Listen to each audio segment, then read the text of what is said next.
আসসালামু আলাইকুম প্রিয় দর্শক। বরাবরের মতো নিয়ে আসলাম প্রাণ ও কলিজা ঠান্ডা করানোর মতো এবং মন জুড়ানোর মতো ৩ ধরনের ড্রিঙ্কস রেসিপি। রেসিপি ৩টা হেলদি এবং সাথে টেস্টি এবং মজাদার। গরমের মধ্যে রোজা পড়তাছে, রোজায় অথবা প্রচণ্ড গরমে এমন একটা ড্রিঙ্কস হইলে মন এবং প্রাণ ঠান্ডা হয়ে যাব। রোজা খোলার ২ থেকে ৩ ঘন্টা আগে বানিয়ে রেখে দিন ফ্রিজের নর্মাল চেম্বারে। ইফতারের সময় বের করে ঠান্ডা ঠান্ডা ১ গ্লাস শরবত পরিবেশন করুন। এমন ১ গ্লাস শরবতে আপনার শরীরে আইনা দিব একদম ভরপুর এনার্জি। আসুন শুরু করি। প্রথমে তৈরি করবো দই লাচ্ছির রেসিপি। তার জন্য আমি কিছু প্রিপারেশন করে রাখছিলাম। ১ লিটার দুধ জাল করে আমি ৫ থেকে ৬ ঘন্টা আগে নর্মাল চেম্বারে রাইখা দিছি। এখন এখানে আমি ৪ টেবিল চামচ মিষ্টি দই দিয়ে দিলাম। যারা মিষ্টি খাইতে চান না তারা মিষ্টি দইয়ের পরিবর্তে টক দইটা দিতে পারেন। এখন আমি ৪ টেবিল চামচ মিষ্টি দই দিয়ে দিছি। ১ গ্লাস দিয়া দিব ঠান্ডা দুধ আর ১ গ্লাস দিয়া দিব ঠান্ডা পানি। এখানে আমি ঠান্ডা পানি এবং ঠান্ডা দুধটা ব্যবহার করার কারণ হইল আমি বরফটা কম ব্যবহার করবো এই কারণে। এখানে দিয়া দিব 1/3 চা চামচ বিট লবণ। এখানে ১ টেবিল চামচ চিনি দিয়ে দিলাম। আপনারা যদি চিনিটা বেশি খান তাহলে ২ টেবিল চামচ দিয়েন। আমি এখানে হালকা চিনি ব্যবহার করব, এই জন্য ১ টেবিল চামচ দিলাম। এবং ১ চা চামচের একটু বেশি দিয়ে দিলাম গোলাপ জল। এখানে যদি আপনারা ঠান্ডা পানি অথবা দুধ ব্যবহার না করেন তাহলে বরফটা বেশি ব্যবহার করান লাগবে। আর বরফটা ব্যবহার করলে হয় কি আপনার শরবতটা ফিকা হয়ে যায়, এই কারণে আমি বরফটা কম ব্যবহার করলাম। এখানে বড় ১ টুকরা বরফ দিয়ে দিলাম। এখন ওই যে ঠান্ডা দুধ আর পানি দিয়ে যে লাচ্ছি বানাইছি এখন এটা গ্লাসে ঢাইলা লমু। এখানে আমি যে পরিমাণ বানাইছি ২ জনের জন্য ২ গ্লাস শরবত হইব। আমি ১ গ্লাস ঢাইলা লইলাম। এখন এটা একটু ডেকোরেশন করে লমু।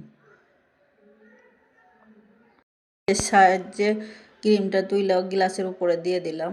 এখন কিছুটা বাদাম দিয়ে ডেকোরেশন করে লমু। আপনারা চাইলে বাদামটাও অ্যাভয়েড করতে পারেন। এখন আমি আরেক টুকরা বরফ দিয়ে দিলাম আর বাকি লাচ্ছিটা এটার মধ্যে ডাইলা লমু। দিয়ে আবার বাদাম দিয়ে ডেকোরেশন করে লমু। এখন চলে যাবো ২ নাম্বার ডেট লাচ্ছি রেসিপিতে। প্রথমে আমি এখানে ৬টা বিচি ফালাই দিয়া খেজুর রেডি করে লইছি। এখন খেজুরটা দিয়ে দিলাম। এখন ১০ থেকে ১২টা বাদাম দিয়ে দিমু এবং ১০ থেকে ১২টা কিশমিশ দিয়ে দিমু। দিয়ে দিলাম ২ কাপ ঠান্ডা দুধ। এখানে আমি ২ টেবিল চামচ চিনি ব্যবহার করছি। চিনি কম খাইলে আপনারা ১ টেবিল চামচ ব্যবহার করতে পারেন। এখানে ২ টেবিল চামচ গুঁড়া দুধ দিয়ে দিলাম। এখন এটাকে ভালো করে ব্লেন্ড করে লমু। ব্লেন্ড করে ফিরে আসলাম। এখন একটু কালারের জন্য আমি ১ টেবিল চামচ পরিমাণে একটু খেজুরের গুড় দিয়ে দিলাম।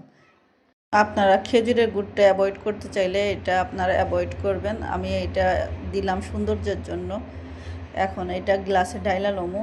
আমি ঢাইলা লইলাম ১ গ্লাস। এখন উপরে কিছুটা বাদাম দিয়ে দিলাম, কিছুটা কিশমিশ দিয়ে দিলাম।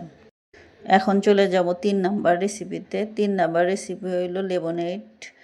এখানে লেবুটা নিবেন মধ্যম বয়সের। কম বয়সের হইলে তিতা হইব আর বেশি বয়সের একটা গন্ধ হইব, এই জন্য মধ্যম বয়সের লেবু নিবেন, তাহলে আপনার শরবতটা অনেক মজা হইব। এখানে আমি একটা লেবুরে কাইটা ৩ পিস করে দিয়ে দিলাম।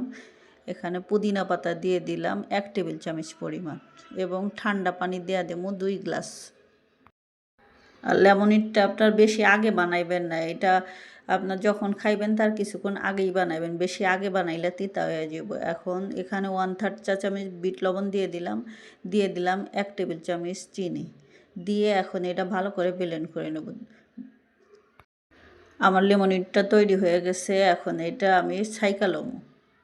লেমনেডটা খাইলে আপনার এনে দিব একেবারে রিফ্রেশমেন্ট। এখন এটা ছাইকা লইতাছি। আর আপনারা বরফটা ইউজ করতে পারেন, তাহলে আপনারা যখন শরবতটা তৈরি করবেন তাহলে সরাসরি ব্লেন্ডারের মধ্যে দিয়ে দিবেন। পাওয়ারফুল ব্লেন্ডার হইলে সরাসরি দিয়ে দিবেন, তাহলে আপনার শরবতের স্বাদের মধ্যে কোনো সমস্যা হইব না। আমার ১ গ্লাস লেমনেড হয়ে গেছে। এখন একটু ডেকোরেশন করে লমু। উপরে কিছুটা আমি পুদিনা পাতা দিয়ে দিলাম। এখন স্লাইস করে রাখছি আপনার লেবু, সেটাকে আমি গ্লাসের সাইডে দিয়ে দিব। আসলে দেখতে যত সুন্দর লাগে খাইতেও অতটা রুচি লাগে। এই জন্য যে কোনো জিনিস দেখতে সুন্দর লাগলে ওইটা খাইতেও অনেক ভালো লাগে। আমার রেডি হয়ে গেছে, আমি আরেক গ্লাস ছাইকালাম। যারা চিনি খান না, চিনির পরিবর্তে ডায়েট সুগার ব্যবহার করতে পারেন, আর বিট লবণের পরিবর্তে আপনার পিঙ্ক সল্টটা ব্যবহার করে আপনি তৈরি করতে পারেন। আমার ছাঁকা হয়ে গেছে, এখন সাইড করে রেখে দিব ছাঁকনিটাকে। দেওয়ার পরে এখানে আমি বড় সাইজের এক টুকরা বরফ দিয়ে দিব। আমার পানিটা অলরেডি ঠান্ডা ছিল, এক টুকরা দিলেই এনাফ। এখন কিছুটা পুদিনা পাতা দিয়ে দিলাম।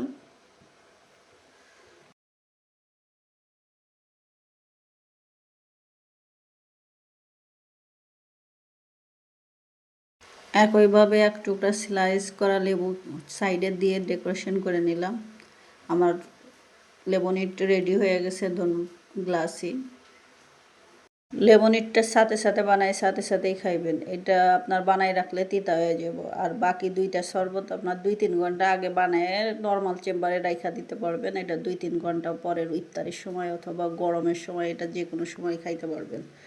ভিডিওটি দেখার জন্য অসংখ্য ধন্যবাদ। আমি সবসময় চেষ্টা করি সহজ এবং ইজিভাবে রেসিপি দেওয়ার জন্য। যদি ভালো লেগে থাকে তাহলে অবশ্যই লাইক, কমেন্ট এবং শেয়ার করবেন। আপনার একটা লাইক অথবা একটা কমেন্টে আমাকে নতুন একটি ভিডিও করতে উৎসাহ করে।